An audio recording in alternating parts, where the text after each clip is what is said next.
Hi, my name is Evan. I'm the Safety Director of Midwest Energy and Communications. Today we're going to be performing an electric hotline demonstration, going over all the different safety measures we take. At Midwest, we take safety to the highest level in everything we do with our employees and also our customers out in the field to keep everybody safe. Today I have two linemen with me. I have Mike and Justin. We're first going to go over what Justin is wearing, and Mike's going to tell you about that. All right, so able to perform our job safely, we have a number of safety equipment procedures we need to put in place, and also a various amount of safety apparel that we have to wear. Way to start out, we have a hard hat up top, okay, protects us from falling objects. As you can see, our safety glasses, that protects our eyes from anything that might fly up and get us. Down from there, we go down, we have rubber sleeves, rubber gloves. Those are 20,000 volt sleeves and gloves. Very important. Next, below that, we have the FR clothing. All of our clothing is FR rated. In the event that we get caught up in a flash, it'll keep us safe underneath of this and keep us from getting burnt. Next, we've got the climbing belt, okay. Next on that, FR pants, then our gaffs for climbing. Us guys call them hooks. And then we have our work boots, leather climbing boots, okay? We have to have, starting back from the bottom, working up, we have to have the climbing boots with extra support in them, so when we climb, it doesn't hurt our feet as badly, okay? Also, the leather is a lot thicker than normal boots, so they're a lot hotter in the summertime to wear, but it also makes our job more comfortable to perform, okay? The gaffs that are on the boots, okay, those have a real tiny pinpoint on the end of them. That goes into the wood. That's what enables us to be able to climb the poles, okay? So we need to keep those sharp in order to do that safely. If we get bent over from stepping on a nail or something on a pole, it'll make us cut out and then we'll fall. We could possibly fall off the pole or fall into something that could endanger our life. Going up from that, we're back to the climbing belt. This right here is a fall restraint. Okay, we have to wear that now when we climb poles. In the event we did cut out, that strap is going to grab us and keep us from dropping very far. Okay. Also, we have an auxiliary belt. At no time can we be completely unbucked from the pole. We have to always have a safety harness or safety strap around the pole. Okay. So up from that, we go back up. Rubber gloves and sleeves. Gloves, we test those gloves every time before we perform a job, and we have two ways of doing that. One way, the old way, we'd pull the glove out, we'd roll it up, fill it with air, we'd hold that glove up to our face, we'd look and feel for an air leak. These gloves have multi-rubber layers in them. It's black, yellow, black, so when we inflate that glove, if there's a hole in that glove, the yellow would show through and we'd see it, and we'd also feel the air. The other way is we have a little air pump that we can set this glove on, and it does the same thing, it inflates that glove. If we get a pinhole in that glove, it could give the electricity a path through us to a ground possibly, okay? Electricity is always looking for the path to ground, and if we supply it, we could get electrocuted. So it's very important that we keep these in tip-top shape and test them before we perform every job. Above that, we have the rubber sleeves. Those are protection in case we accidentally bump into something when we're up in the air working up in the primary voltage. Anytime we're working in primary zone, we have to have those sleeves and the gloves on in order to protect us in the event of an accidental contact. Okay, and then we're back up to the safety glasses and hard hat. And that is our safety apparel that we wear personally on ourselves to keep us safe when we perform our job. Okay, we'd like to go through now, this trailer, our demo trailer, is a small makeup of what our power company has out there on our right-of-ways. So the way I want to start is on the very end here, okay? On this end we have guy wires. Those guy wires go up and they actually support the strain of the wires going up in the air. Without those guy wires, the poles would start leaning over and we'd have great problems. We could never, the poles will snap off. So guy wires are very important on our system. Next, starting at the very top, we have our insulators. Those insulators insulate and keep the electricity where we want it. The electricity is on those wires. That's 7,200 volts is our primary voltage. Okay, so we have insulators, 7,200 volts. As we move over, we have insulators again. Then we go through a couple safety devices. Then the same thing over on this side. Insulators, our wire, 7,200 volts. Down on that end, we have another insulator. Just below that, working from this end back, we have a transformer. That transformer steps down our voltage. Our line voltage, 7,200, steps it down to 122.40. That's what the houses use. It's a usable voltage. As you can see right there, voltage step down, our house is on, our little lights are lit, house is working, okay? So we have a transformer, come down, we have a neutral wire. Neutral wire is return path for electricity, okay? Electricity is always looking for a path to ground. In order for electricity to work, it has to have a path to ground to complete the circuit. So electricity goes through our transformer, anything that isn't used returns, goes back to our neutral, all the way back to our substation. As we come back to this pole, safety devices. We have two safety devices. The bottom one is an OCR, oil circuit reclosure. We put those out on the line to protect the line. In the event it sees a fault, this oil circuit reclosure will open up for a second and then reclose. It'll try to do that 3 different times. If the fault hasn't cleared on the 3rd try, it goes to a lockout position. When it goes to a lockout position, then you need to call in because you have an outage. A lineman like myself or Justin has to come out there, patrol the line, find out where the fault is, make the repairs, then it can be re-energized. Right above that, we have a different safety device. This is a one-time operation safety device. It's a fuse, okay? It's on what we call a cutout. So that fuse, if it sees a fault, it opens up. It operates one time. It sees a fault, it opens up. We have to be called, we have to patrol the line out and find where the problem is, make the repairs that we could re-energize.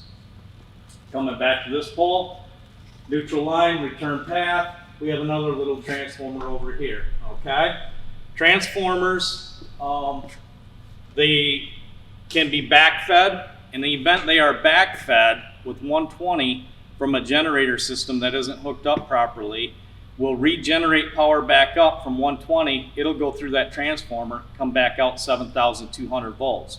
So just like we step it down, if you, the customer, back feeds into our system via generator, solar, wind power, it can backfeed into our system through that transformer and come back at 7,200 volts and be a potential problem for us if we're trying to make a repair on the line. So it's very important that you have the proper disconnect means on any generation back to our system, so when we're working on our system here, that we're safe. What we're going to show you now is an example of how these different safety devices work on a pole. As you remember, we went through the operation of an OCR, oil circuit reclosure, and the fuse cutout up there, okay? So what we're going to do now is Justin's going to take and simulate a fault on the line. You're going to take that ground wire and just tap it up on the primary 7,200 volts to simulate a tree hitting the line and falling through. So what's going to happen when he does that, if you listen really close, you'll hear this oil circuit reclosure operate once. It's going to make a little punk, lights will go out, then it's going to come back on. He's just going to tap that line real quick. Okay, Justin.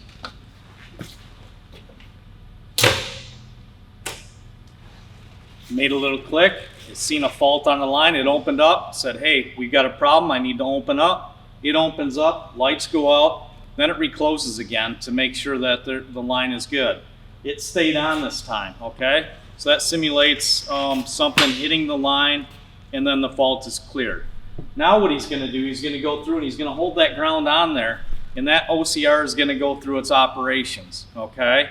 Normally it'll try going through 3 operations. Being the fault is so close to it, you may only see it operate twice, okay? Depending on how close the fault is, it may go to a lockout right away. But it's gonna blink a couple times, then go to a full lockout. At that point, then you need to call us. We need to go find out what the problem is. Okay, Justin, go ahead, fault it out.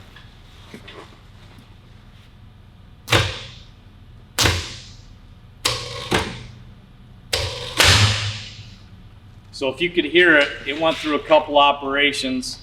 The electricity never did get over to the lighting because it was bleeding off the ground, okay? So that OCR seen the fault, went through 3 operations, now went to a lockout position. We have a little handle here that drops down, so when we come up to this OCR, when we're patrolling this line out, after you call in and we have a problem, we're gonna look for that. We're gonna look for this little handle being down, and then we can say, okay, that OCR opened up, there's a fault on the line, we can continue to patrol the line, okay? Before we patrol that line, we're gonna call into our dispatch, we're gonna get a hold tag. We're gonna get a little red tag we're gonna put on this pole saying that we're running it out. That hold tag has a number on it that is sent to just me, okay? It's assigned to me. Mike has hold tag 123. Nobody else can pull that hold tag off the line. That is my secure number as I'm patrolling that line out, and then I come back, I get permission to close the line back in after repairs have been made. Then I can clear my hold tag, okay? Next thing we're gonna go through is the fuse cutout. That is a one-time operation safety device. So this is open now. I'm gonna close in this cutout. You can see our lights come on. Lights on our house are on now, okay? Now Justin's gonna simulate a tree hitting the line or something happening on that line now, and it's gonna go to a open position. So, okay, Justin, go ahead.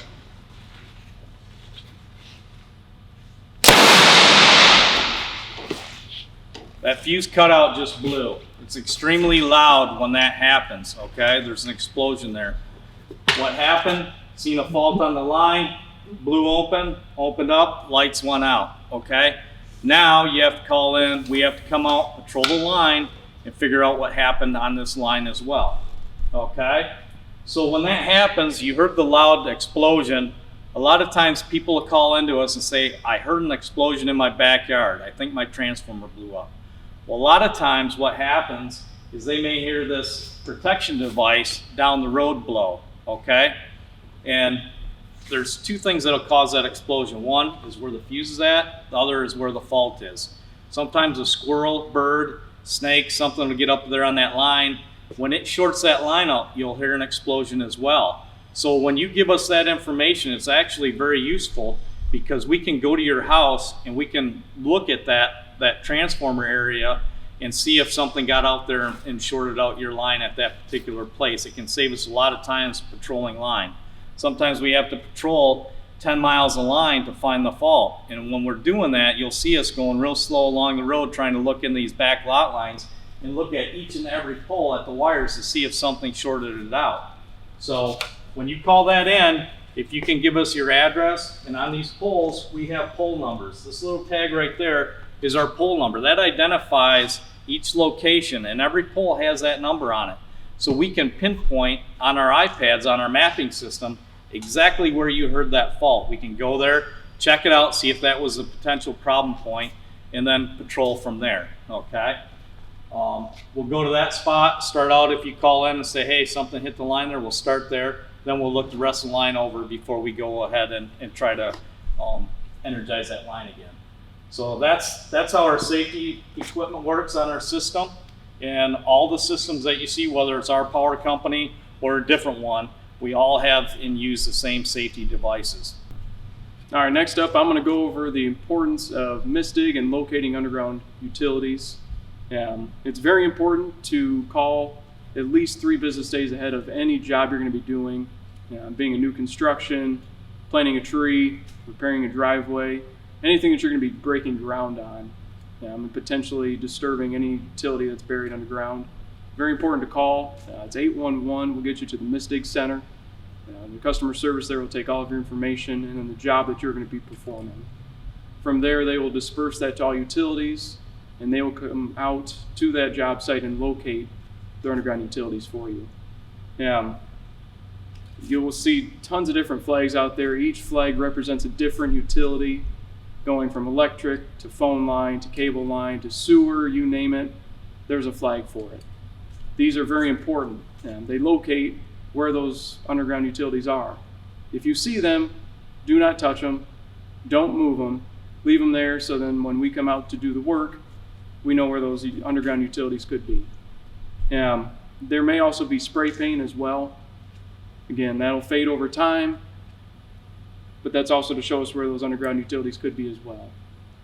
Mike's going to go over the importance of misdig, locating underground lines, and then what happens to potentially if you hit an underground line.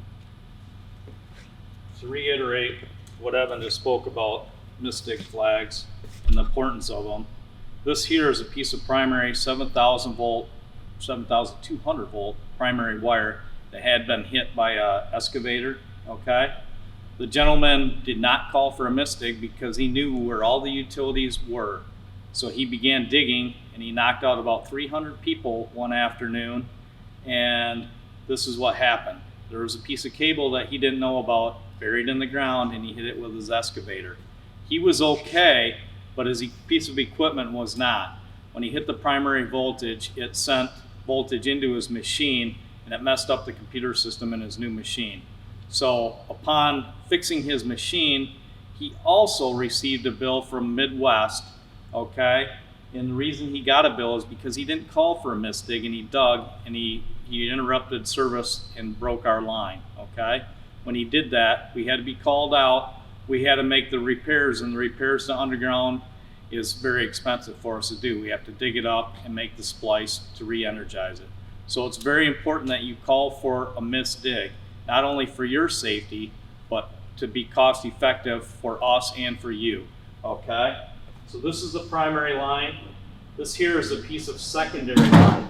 The 120/240 line going from our transformer to your house, okay? Same thing. This line right here was hit by a person putting in a deck, okay? They did not call for a misdig. They put their deck in and they just nicked the outer coating of this wire. They didn't even think they heard it, okay?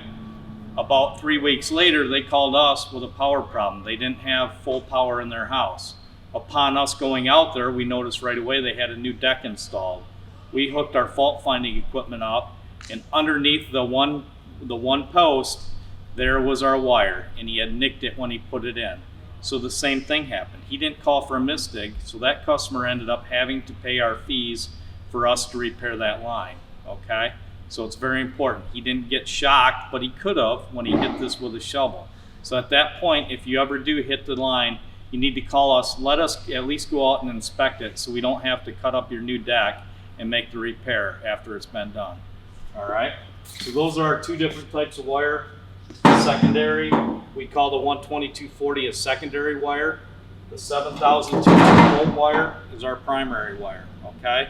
If you look at it, it kind of appears to be a water line, so it's very dangerous if you don't know where the stuff is. So call that number, call misdig, 811, 3 business days. The stuff will be marked, and then you can ensure you won't hit it and you'll be safe. So now we're going to go through a few of the aspects of the 7,200 volt, how that acts, how it looks, okay? So what Justin's going to do now, he's got a dry stick, okay? He's going to show you that that dry stick under pressures of the high voltage electricity becomes a very good conductor.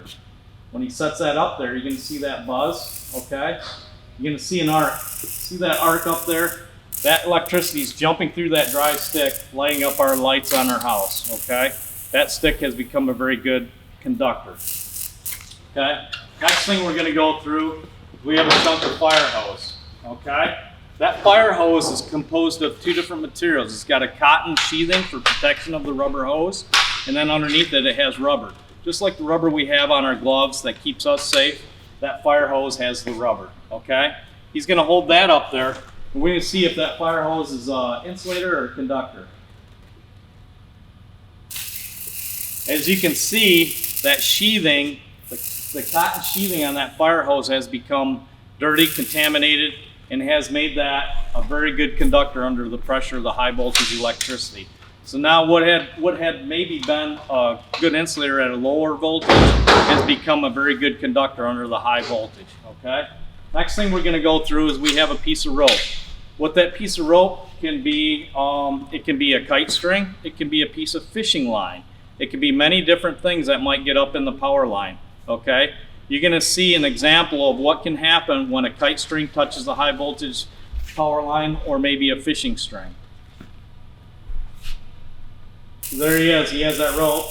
As you can see, it is arcing across there. It's jumping and it's lighting our house up. So that's the importance of not flying kites around the power lines, not fishing and throwing your lure up into the high voltage power lines, because that line will become a very good conductor, follow that line down and go through you.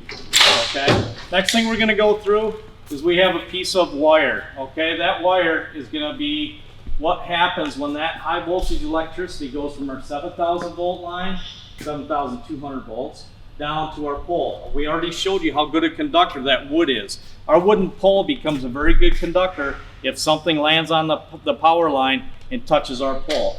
So Justin's going to hold that up there. He's going to hold it on the 7,200 volt line, and he's going to let that arc up against the pole. Okay? You're going to see that. That flame is going to jump and it's going to grow. Depending on the moisture content in the air, the humidity will affect the arc, and also what will affect that is the wind. If it's real windy, that arc will blow and become larger. You see that arc is probably 18 inches long. That electricity wants to jump 18 inches to keep that circuit completed. Okay? The next thing we're going to show you on that, we have a hot dog. This hot dog is going to simulate our finger in our rubber glove. I told you we need to check our rubber gloves to make sure there's no pinholes in them every time we use them. The importance of that is the electricity will find a path through our finger, which is that hot dog, through our rubber glove, and it'll electrocute us, okay? We can become the path of electricity wants to follow to ground. Electricity is always looking for a path to ground. So Justin's going to hold that up there on the ground wire on that pole, and now he's going to touch that 7,200 volt line. That is doing a lot of jumping, a lot of buzzing, okay? When he pulls that hot dog down, that hot dog is going to be cold. The reason that hot dog is cold is because the electricity does all the damage on the inside. The outside of this hot dog is the same temperature it was before we burnt it up on that 7,200 volts. That's what makes that high voltage so dangerous to us. It can do a lot of damage that nobody can see. It's very important you don't want to get in contact with that 7,000 volt line. All right, Mike and I are here, and we're going to discuss some frequently asked questions. Starting with Mike, why is it so important to stay away from down power lines? Well, first thing is, you can't tell if a power line is energized just by looking at it. It makes no noise. You can't see anything, but yet that power line can be energized. Sometimes the protection systems that we have out there don't always open up. There's not enough ground fault to open up our protection. So anytime you see a down power line, we ask for people to stay 50 feet away, because it can fall on the ground and essentially burn. And what happens when it burns is it'll crystallize the ground like this. It looks like a rock.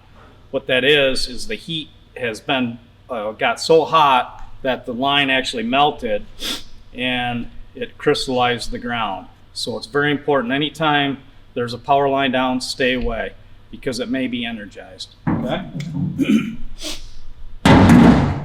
Well, what would be the importance of that cover on our guy wire coming off the side of the pole? That cover on that guy wire helps people see it. Okay, it's a visual. The guy wires, like I explained earlier, are very important. They hold the strain of the poles, the spans. Without those, the poles essentially start falling in. The other thing is, these guy wires, if they ever get broke, they could swing around easily and become energized at 7,200 in our primary. So it's very important to watch for that and make sure that if there's an accident or anything like that, make sure you don't touch that guy wire. Just like a down power line, if you see one that's loose, call us. We'll come out and make the repair so it's safe.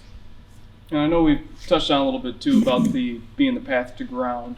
So can you explain a little bit more in detail about why birds can sit up on the lines and still be okay? So as I stated before, our electricity is in between these two insulators. So we have an insulator up here on each end, one here and one here. When the bird lands here, he becomes energized, but he doesn't get a shock because there's no path to ground. Electricity needs a path to ground to complete the circuit. unless he reaches over and touches the pole, he won't get electrocuted. If he does opt over to get a bug or something like that on the pole, he will get electrocuted. He'll become a path to ground, okay? Just as if there's a down power line, and let's just say the down power line is where Evan is. The closer I get to him is called step potential. The voltage from this leg to this leg is different. That voltage my body will see. As I get closer, that voltage is going to go up. So back here, the voltage might have been 10 volts, and as I get closer to him, I might have a 7,000 volt difference from this step to this step. Step potential. That's why we say stay away from those down power lines. You don't want to become a step potential on the ground. And let's see if you can go into a little bit more detail on your clothing as well. Again, when you introduced Justin and went over what he was wearing. So the FR clothing is fire retardant clothing, okay? It's resistance to the flame, to the arc, to the heat. And that will save us in the event that we're ever in a flash area or flash zone. So we have, there's arc ratings on our clothing, and that will protect us if we ever get in the flash, okay? It'll keep us from getting burnt as badly. I want to thank everybody for watching. Hope you enjoyed it. Hope you learned something. If you have any concerns or questions, please give us a call. And remember to stay away from down power lines.